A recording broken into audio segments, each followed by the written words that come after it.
Halo semuanya, selamat datang di channel YouTube saya, Info tentang Diabetes. Di video kali ini, saya akan membahas tentang target pengelolaan diabetes. Simak penjelasannya. Angka-angka statistik menunjukkan adanya kecenderungan peningkatan jumlah penyandang diabetes tipe 2 di berbagai penjuru dunia. Untuk negara kita, pada tahun 2000 diperkirakan terdapat 8,4 juta penyandang diabetes. Di tahun 2003 diperkirakan terdapat 13,7 juta diabetesi dan akan menjadi sekitar 21,3 juta pada tahun 2030. Di daerah perkotaan terdapat sekitar 15% penduduk yang diabetes, sedangkan di pedesaan sekitar 8%. Diabetes merupakan penyakit kronis yang akan disandang seumur hidup. Diabetes yang tidak terkendali dengan baik akan berisiko tinggi mendapatkan beberapa masalah kesehatan. Fakta-fakta penelitian menunjukkan bahwa 80% diabetesi meninggal karena penyakit jantung dan pembuluh darah. Diabetesi berisiko 2-4 kali lebih mungkin terkena stroke dibanding dengan mereka yang bukan diabetes. Penyandang diabetes 10-15 kali lebih berisiko mengalami amputasi tungkai bawah. Sampai 60% mengalami komplikasi kelainan syaraf akibat diabetes. 20-30% dari penyandang diabetes akan mendapatkan komplikasi di ginjalnya. Dan lebih dari 60% diabetesi mempunyai kelainan di retina matanya. Secara umum, tujuan pengelolaan diabetes adalah meningkatnya kualitas hidup diabetesi. Sedangkan secara khusus, pengelolaan diabetes dalam jangka pendek bertujuan menghilangkan keluhan dan tanda diabetes, mempertahankan rasa nyaman, dan tercapainya target pengendalian gula darah. Dalam jangka panjang, tujuan pengelolaan diabetes adalah tercegah dan terhambatnya perkembangan komplikasi diabetes. Tujuan akhir pengelolaan diabetes adalah turunnya angka kesakitan dan kematian dini para diabetesi. Untuk mencapai tujuan-tujuan tersebut, perlu dilakukan secara terus-menerus pengendalian gula darah, tekanan darah, lemak darah, dan berat badan melalui pengelolaan secara menyeluruh dengan mengajarkan perawatan mandiri dan perubahan perilaku para penyandang diabetes. Komplikasi kronis diabetes dapat dikurangi dengan pengendalian secara ketat gula darah. Ada hubungan yang sangat erat antara HbA1c dengan komplikasi diabetes. Hb atau hemoglobin adalah suatu zat dalam sel darah merah yang bertugas mengikat oksigen. Dalam pembuluh darah, glukosa atau gula berada di sekitar sel darah merah dan berikatan juga dengan hemoglobin sebagai hemoglobin terglikosilasi.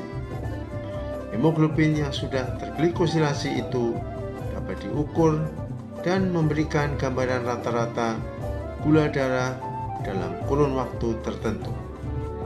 Lama hidup sel darah merah dalam peredaran darah adalah kurang lebih 90 hari. Inilah dasar pengukuran HbA1c dapat memberikan gambaran gula dalam darah sepanjang 3 bulan terakhir. Sampai saat ini, A1c adalah satu-satunya pemeriksaan darah yang terbaik untuk menilai pengendalian diabetes. Pada umumnya, A1c dianjurkan diperiksa 2 kali setahun. Tapi bila diabetesnya belum terkendali baik, maka A1c perlu diperiksa secara berkala.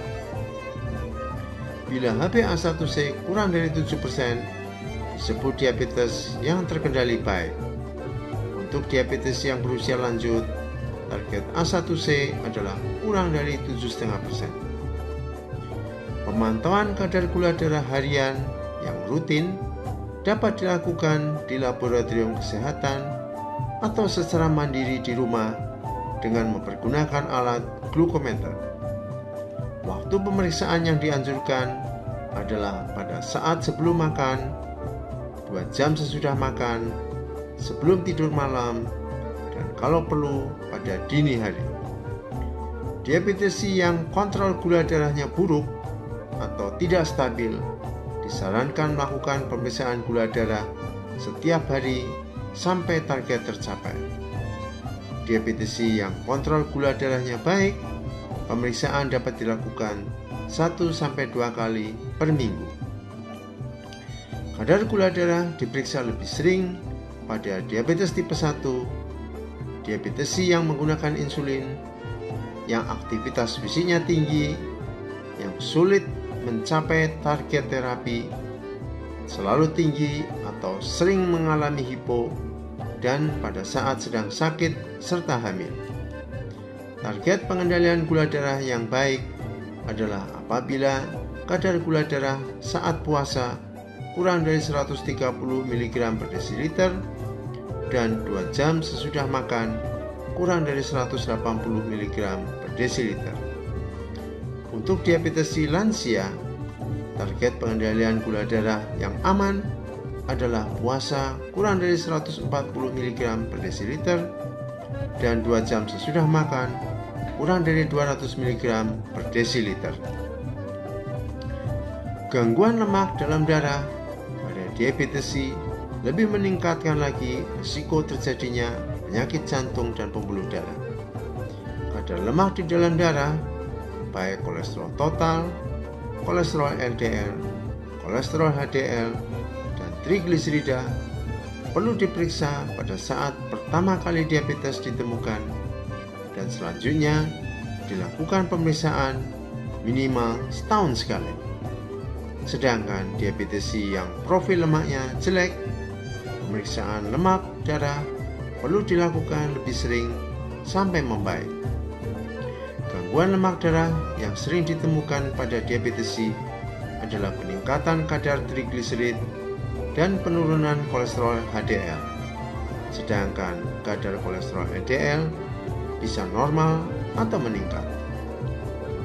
Target lemak darah pada diabetesi adalah kolesterol LDL kurang dari 100 mg per desiliter, pada yang sudah terkena penyakit jantung dan pembuluh darah kurang dari 70 mg per desiliter.